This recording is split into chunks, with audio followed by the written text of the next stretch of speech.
शांति। आज हम 7 अक्टूबर के बाबा के साकार मधुर महावाक्य सुनेंगे। आज बाबा ने कहा, मीठे बच्चे, हियर नो इविल। पहली शिक्षा आज की, हियर नो इविल, एक बाप से ही सुनना है। गृहस्थ व्यवहार में रहते कमल फूल समान रहना है। हियर नो इविल, एक बाप से ही सुनना है। गृहस्थ व्यवहार में रहते कमल फूल समान रहना है। प्रश्न है, किस खेल को यथार्थ रीति जानने वाले बच्चे कभी मूंझ नहीं सकते हैं? उत्तर में बाबा ने कहा, दुख और सुख, भक्ति और ज्ञान का जो खेल चलता है, इसको यथार्थ रीति जानने वाले कभी मूंझते नहीं। दुख और सुख, भक्ति और ज्ञान का जो खेल है, जो बच्चे इसे यथार्थ रीति जान जाते हैं, कभी मूंझते नहीं। तुम जानते हो, भगवान किसी को दुख नहीं देता।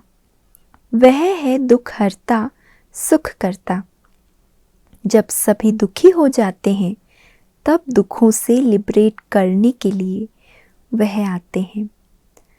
तो जब ये ज्ञान मिल गया कि भगवान दुख हरता है, सुख करता है, भगवान दुख सुख के खेल में नहीं आता, ना किसी को दुख देता है, लेकिन वो जब हम दुखों से बहुत अति में चले जाते हैं, परेशान हो जाते हैं, अति के तमो प्रधान अवस्था में पहुंच जाते हैं, तब वो हमें लिबरेट कर सुख की दुनिया में ले जाते हैं, सद्गति में ले जाते हैं। तो बाबा कहते, जब ये ज्ञान मिल गया, ड्रामा का राज समझ में आ गया, तो कभी भी हम मूंझ नहीं सकते। गीत है यह, कौन आया आज सवेरे सवेरे। ओम शांति। बच्चों ने क्या सुना? भक्ति का गीत।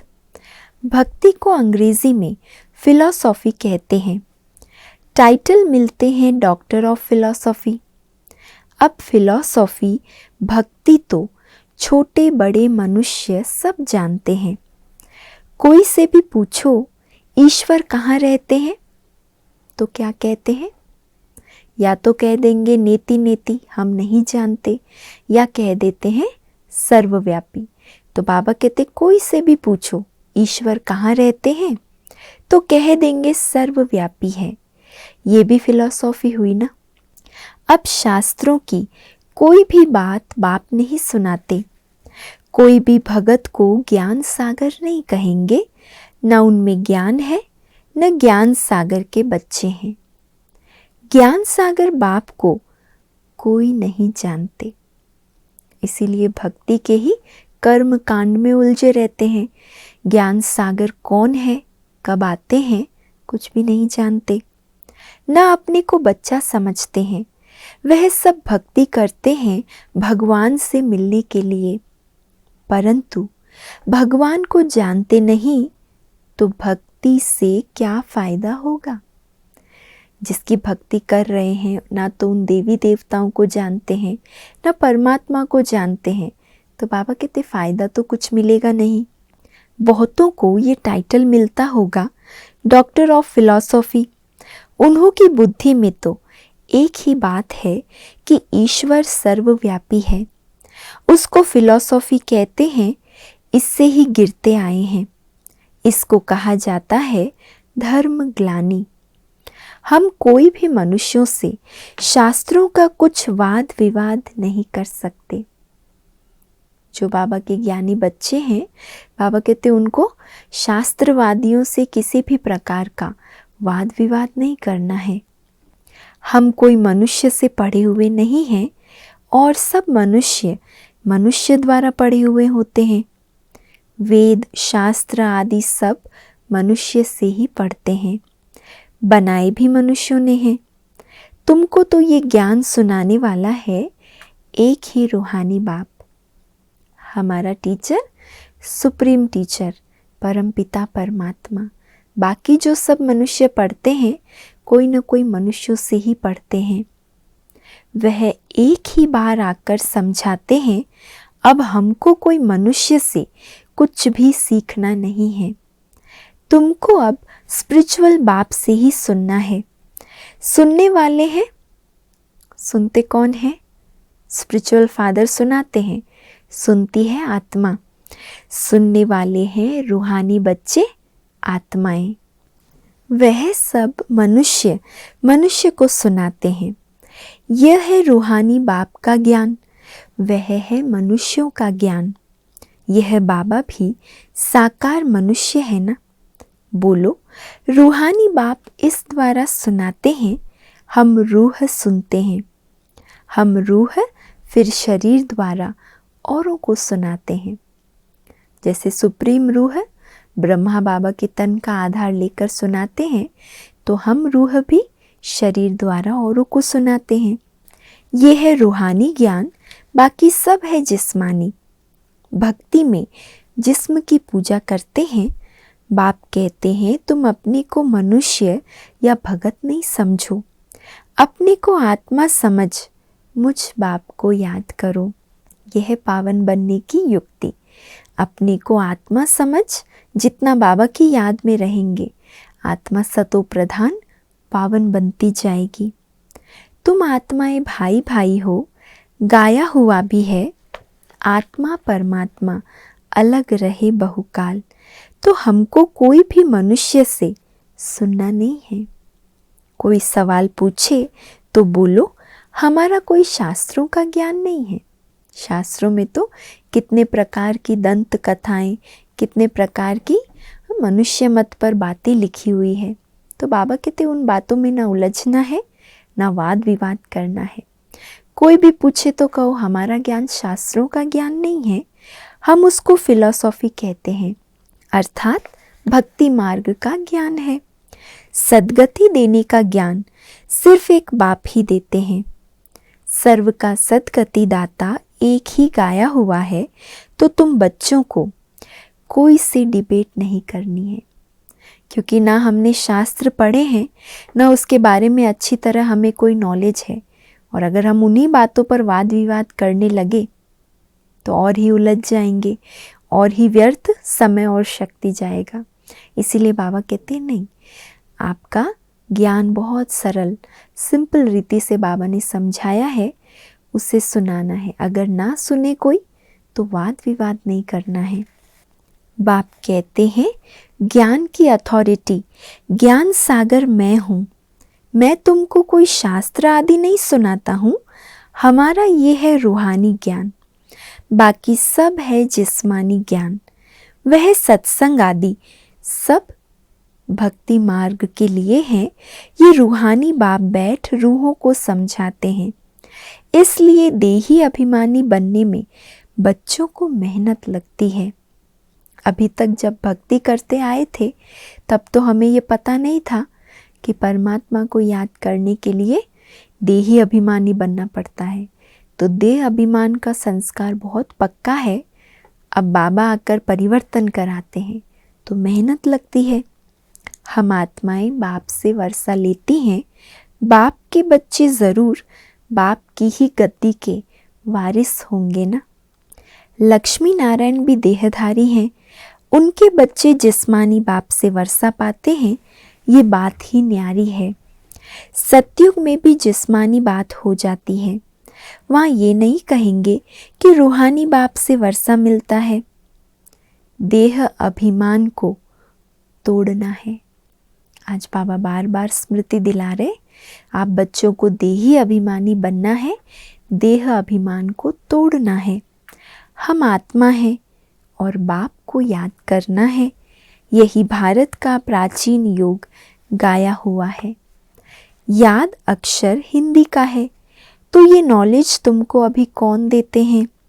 ये कोई मनुष्य नहीं जानते हैं। जन्म जन्मांतर मनुष्य मनुष्य से बात करते आए हैं। अभी रूहानी बाप रूहानी बच्चों से बात करते हैं। रूह सुनाते हैं, इसलिए इसको रूहानी स्पिरिचुअल नॉलेज कहा जाता है। गीता को भी वह स्पिरिचुअल नॉलेज समझते हैं, परंतु उसमें नाम कृष्ण देहधारी का डाल दिया है। बाप कहते हैं कि कोई भी मनुष्य में ये नॉलेज हो नहीं सकती। कभी भी कोई तुमसे डिबेट करते हैं तो बोलो, ये है तुम्हारा भक्ति का ज्ञान, मनुष्य के बनाए हुए शास्त्रों का ज्ञान। सत्य ज्ञान तो एक ज्ञान सागर बाप के पास ही है। जब कोई डिबेट करे तो बहुत प्यार से समझाना है कि आप जो सुनाते हैं वो भक्ति की शास्त्रों की बातें हैं, शास्त्रों का ज्ञान है। हमारे पास जो ज्ञान है वो एक सत्य बाप ज्ञान सागर का ज्ञान है। वही खुद नॉलेज दे रहे हैं। उन्हें सुप्रीम बाप कहते हैं। पूजा भी उस निराकार की होती है। अगर और निराकारियों की पूजा होती है तो वह भी उनके ही बच्चे हैं। मिट्टी का सालिग्राम बनाकर पूजा करते हैं, रुद्र यज्ञ रचते हैं। तुम जानते हो वह परम पिता परमात्मा निराकारी दुनिया में रहते हैं। हम आत्माएं भी वहाँ रहती है। वह ज्ञान का सागर आकर ज्ञान सुनाए सबकी सद्गति कर देते हैं। वह है परे ते परे रहने वाला परम पिता परमात्मा। परे ते परे परम धाम का रहवासी परम पिता परमात्मा। सभी आत्माएं ब्रदर्स को पार्ट मिला हुआ है जो फिर शरीर धारण कर भाई बहन बनते हैं। आत्मा सब एक बाप के बच्चे हैं। आत्मा जब शरीर धारण करती है तो स्वर्ग में सुख, नरक में दुख को पाती है। ये क्यों होता है? समझाया जाता है ज्ञान और भक्ति। शुरू में बाबा ने कहा ये खेल जिसने समझ लिया वो कभी मूंझ नहीं सकते। तो बाबा कहते ज्ञान और भक्ति वो है दिन, वो है रात। ज्ञान से सुख, भक्ति से दुख, ये खेल बना हुआ है। ऐसे नहीं कि दुख सुख सब भगवान ही रचते हैं। भगवान को बुलाते ही तब हैं जब दुखी होते हैं। समझते हैं वो सुख देने वाला है। फिर जब सुख का समय पूरा होता है तो फिर रावण 5 विकारों के कारण दुख शुरू होता है। यही खेल है जिसे यथार्थ रीति समझना है। इसे ही रूहानी ज्ञान कहा जाता है।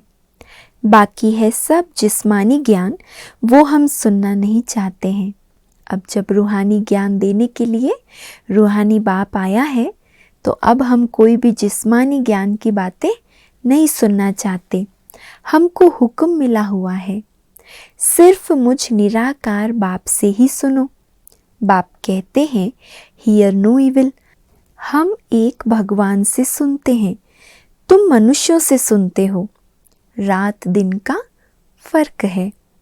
बड़े बड़े विद्वान शास्त्र आदि पढ़ते हैं, वह तो हमने भी बहुत पढ़े हैं। अब भगवान कहते हैं तुमने गुरु बहुत किए हैं, अब उनको छोड़ो, मैं जो सुनाता हूँ वो सुनो।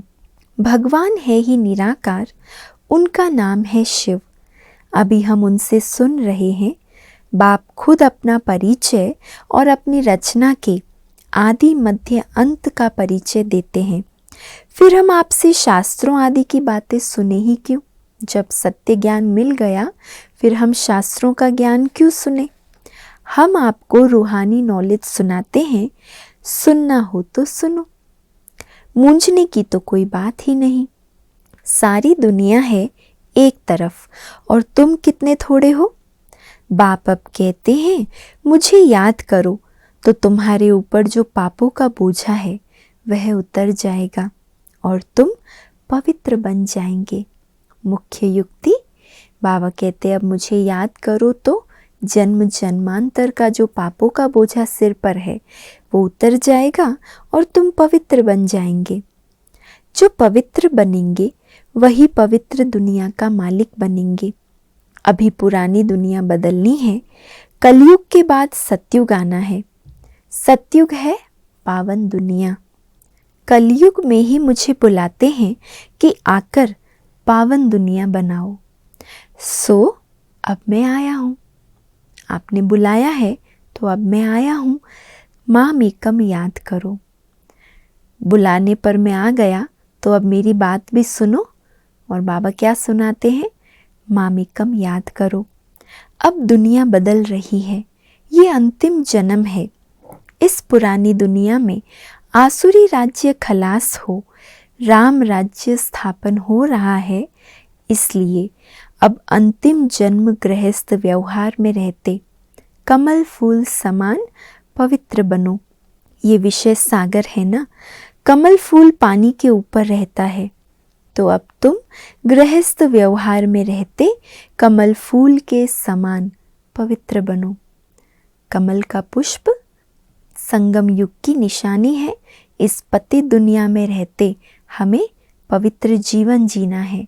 जैसे कमल पुष्प कीचड़ में रहते भी कीचड़ से दूर ऊपर की ओर खिला हुआ रहता है, ऐसे हमें भी इस विकारी पति दुनिया में रहते विकारों से दूर पवित्र जीवन जीना है।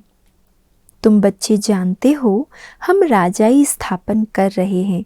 अभी सारी दुनिया बदलनी है। वह धर्म स्थापक सिर्फ अपना अपना धर्म स्थापन करते हैं। पहले वह पावन होते हैं, फिर पतित बनते हैं। सतगुरु तो एक ही सदगति दाता है।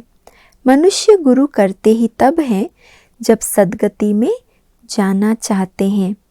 जब पाप बहुत होते हैं तब रूहानी बाप ज्ञान सुनाते हैं। भक्ति का फल ज्ञान तुमको भगवान से मिलता है। भगवान कोई भक्ति नहीं सिखलाते हैं, वह तो ज्ञान देते हैं। कहते हैं मामेकम याद करो तो तुम्हारे विकर्म विनाश होंगे। और कोई पावन बनने का रास्ता ही नहीं। नई दुनिया में सब स्वर्गवासी थे, अब पुरानी दुनिया में सब नरकवासी हैं। इसलिए बाप कहते हैं कि मैं सबका उद्धार करने आता हूँ। मैं ही आकर रूहानी ज्ञान देता हूँ। बाप अपना परिचय दे रहे हैं, मैं तुम्हारा बाप हूँ। अभी यह नर्क, नई दुनिया को स्वर्ग कहा जाता है। ऐसे कैसे कहेंगे कि यहाँ ही स्वर्ग नर्क है? इसी को स्वर्ग इसी को नर्क तो नहीं कहेंगे ना। स्वर्ग माना जहाँ संपूर्ण पवित्रता, संपूर्ण सुख शांति का राज्य है, और नर्क माना जहाँ चारों तरफ रावण का राज्य, 5 विकारों का बोलबाला है। तो ये दुनिया परिवर्तन होकर स्वर्ग बाप बनाते हैं। जिनको बहुत धन है वो स्वर्ग में है, ये तो अंधश्रद्धा हुई। स्वर्ग तो होता ही है नई दुनिया में। यहाँ स्वर्ग कहाँ से आया? इसीलिए हम कोई मनुष्यों की बात सुनते नहीं। बाप कहते हैं तुमको तमो प्रधान से सतो प्रधान बनना है। तो फिर से वही युक्ति बाबा याद दिला रहे, तमो प्रधान से सतो प्रधान बनना है तो मामेकम याद करो। सारा दिन बुद्धि में ये नॉलेज रहनी चाहिए। अच्छा, मीठे मीठे सिकी लधे बच्चों प्रति माता पिता बाप दादा का याद प्यार और गुड मॉर्निंग। रूहानी बाप की रूहानी बच्चों को नमस्ते, और हम सब रूहानी बच्चों की रूहानी माता पिता बाप दादा को याद प्यार, गुड मॉर्निंग और नमस्ते। धारणा के लिए आज का मुख्य सार है, पहला पॉइंट, एक बाप से ही रूहानी बातें सुननी है। किसी से दूसरी बातों का वाद विवाद नहीं करना है। जैसे खास आज बाबा ने कहा, कोई भी भक्ति मार्ग की या शास्त्रों की बातों का वाद विवाद हमें नहीं करना है, या कोई भी व्यर्थ बातों के भी उलझन में हमें उलझना नहीं है। दूसरा है, देही अभिमानी बनने की मेहनत करनी है। सतो प्रधान बनने के लिए एक बाप की याद में रहना है। आज का वरदान है, बाप के हाथ और साथ की स्मृति से मुश्किल को सहज बनाने वाले बेफिक्र व निश्चिंत भव। बाप के साथ और हाथ की स्मृति से मुश्किल को सहज बनाने वाले बेफिक्र व निश्चिंत भव। जैसे किसी बड़े के हाथ में हाथ होता है तो स्थिति बेफिक्र व निश्चिंत रहती है। ऐसे हर कर्म में यही समझना चाहिए कि बाप दादा मेरे साथ भी हैं और हमारे इस अलौकिक जीवन का हाथ उनके हाथ में है। क्या याद रखेंगे हम आज? बाप दादा मेरे साथ भी हैं और हमारे इस अलौकिक जीवन का हाथ उनके हाथ में है, अर्थात जीवन उनके हवाले है, तो जिम्मेवारी भी उनकी हो जाती है। सभी बोझ बाप के ऊपर रख अपने को हल्का कर दो। जब बड़े का हाथ होता है तो बाबा कहते बेफिक्र और निश्चिंत रहते हैं, तो हमारे सिर पर तो स्वयं सर्वशक्तिवान का हाथ है, उसका साथ है। तो बाबा कहते सब बोझ बाप के ऊपर रख अपने को हल्का कर दो। बोझ उतारने व मुश्किल को सहज करने का साधन ही है बाप का हाथ और साथ। स्लोगन है, पुरुषार्थ में सच्चाई हो तो बाप दादा की एक्स्ट्रा मदद का अनुभव करेंगे। बाबा भी हमें 1000 भुजाओं से मदद करने के लिए आ जाएंगे, लेकिन कब? जब हमारे पुरुषार्थ में सच्चाई होगी। इसके बाद है मातेश्वरी जी के अनमोल महावाक्य। पहला पॉइंट है इसमें, ज्ञान, योग और दैवी गुणों की धारणा ही जीवन का आधार है। ये तो अपने को निश्चय है कि परमपिता परमात्मा द्वारा हमें नॉलेज मिल रही है। मम्मा कह रही हैं कि ये तो हर एक को निश्चय है ना कि हमें परमपिता परमात्मा द्वारा नॉलेज मिल रही है। इस नॉलेज में मुख्य 3 पॉइंट है जिसके लिए अपने को पूरा पुरुषार्थ करने का ध्यान रखना है। इसमें पहले है योग अथवा ईश्वरीय निरंतर याद, जिससे विकर्मों का विनाश होता है। दूसरा है ज्ञान, माना इस सारे ब्रह्मांड सृष्टि की आदि मध्य अंत कैसे होती है। जब यह नॉलेज हो तब ही इस लाइफ में प्रैक्टिकल चेंज आ सकती है और हम भविष्य प्रारब्ध अच्छी बना सकते हैं। तीसरी पॉइंट है क्वालिफिकेशन, तो हमको सर्वगुण संपन्न 16 कला संपूर्ण अवश्य बनना है, तब ही देवता बन सकते हैं। तो तीनों मुख्य बातें इस ज्ञान की, ज्ञान, योग और धारणा, तीनों सब्जेक्ट पर अटेंशन चाहिए। तो अपने आप को चलते फिरते खाते पीते इन तीनों पॉइंट पर ध्यान देना ज़रूरी है। मम्मा कहते हैं चाहे कुछ भी कर रहे हैं, चलते फिरते खाते पीते हर समय ये तीनों पॉइंट्स हमारी बुद्धि में रहे, तीनों सब्जेक्ट हमें अटेंशन में रखने हैं। इस एक ही जन्म में ज्ञान बल, योग बल और दैवी गुणों की धारणा की जाती है। तीनों का आपस में कनेक्शन है। ज्ञान बिगर योग नहीं लग सकता और योग बिगर दैवी गुणों की धारणा नहीं होती। इन तीनों पॉइंट पर सारी जीवन का आधार है। तब ही विकर्मों का खाता खलास हो, अच्छे कर्म बनते हैं। इसे ही ईश्वरीय जीवन कहा जाता है। ईश्वरीय जीवन अर्थात जिसमें ज्ञान, योग, दिव्य गुणों की धारणा, ये सब प्रत्यक्ष रूप में दिखाई दे। इसके बाद मम्मा के महावाक्यों का दूसरा पॉइंट है, भारत का प्राचीन योग परमात्मा द्वारा सिखाया हुआ है। मम्मा कहते हैं अपना यह ईश्वरीय योग भारत में प्राचीन योग के नाम से मशहूर है। इस योग को अविनाशी योग क्यों कहते हैं? क्योंकि अविनाशी परमपिता परमात्मा द्वारा सिखाया गया है। भल योग और मनुष्य आत्माएं भी सिखाती हैं। दुनिया में भी और मनुष्य आत्माएं भी योग सिखाती हैं, इसीलिए योगाश्रम वगैरह खोलते रहते हैं, परंतु वो प्राचीन योग सिखला नहीं सकते। अगर ऐसा योग होता तो फिर वो बल कहाँ? योग को बल कहा जाता है ना, तो बाबा कहते हैं अगर वो प्राचीन योग सिखलाते तो उनमें तो बल तो दिखाई नहीं देता। भारत तो दिन प्रतिदिन निर्बल होता जाता है। आज योग सिखलाने वाले तो अनेक गुरु, अनेक आश्रम खुल गए हैं, लेकिन भारत की अवस्था कैसी होती जा रही है? और ही दिन प्रतिदिन निर्बल होता जाता है। इससे सिद्ध है वह योग अविनाशी योग नहीं है। जिसके साथ योग लगाना है वह खुद ही सिखला सकता है। बाकी औरों से तो योग लगाना ही नहीं है, तो फिर सिखलाएंगे कैसे? यह तो स्वयं परमात्मा ही कार्य कर सकता है, वही हमें पूरा भेद बता सकता है। बाकी तो सब तरफ कहते रहते हैं हम योग सिखलाएंगे। ये तो हम जानते हैं कि सच्चा योग तो खुद परमात्मा ही सिखलाए सूर्यवंशी चंद्रवंशी घराना व दैवी राज्य स्थापन करते हैं, है ना। बाकी योगों में वो बल ही नहीं, ताकत ही नहीं कि नई दुनिया की स्थापना हो जाए। इसीलिए सूर्यवंशी चंद्रवंशी घराने की स्थापना करने के लिए स्वयं परमात्मा आकर सच्चा योग सिखलाते हैं। अब वो प्राचीन योग परमात्मा आकर कल्प कल्प हमें सिखलाते हैं।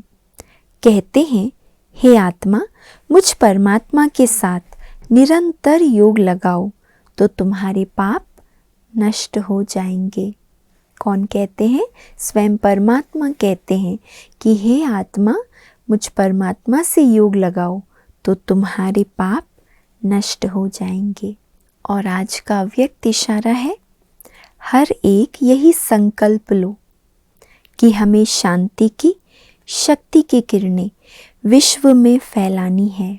संकल्प लेंगे, हमें शांति की और शक्ति की किरणें विश्व में फैलानी है, तपस्वी मूर्त बनकर रहना है।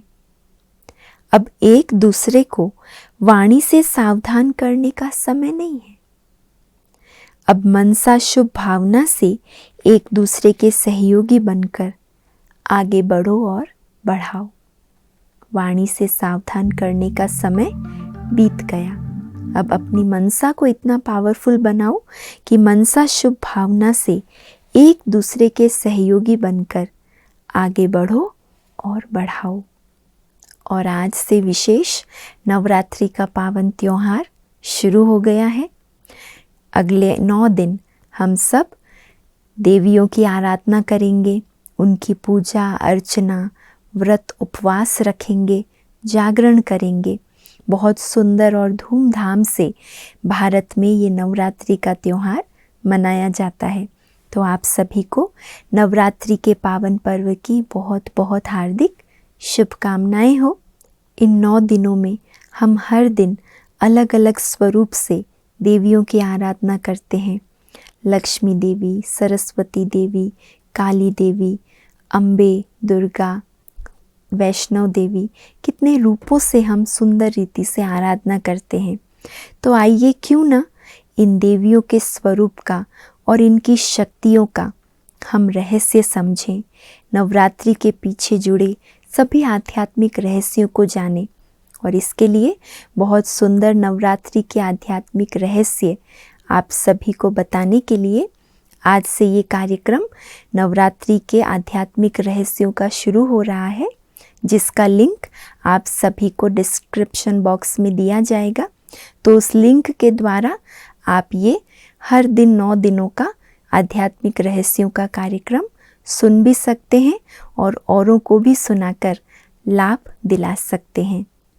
अच्छा, ओम शांति।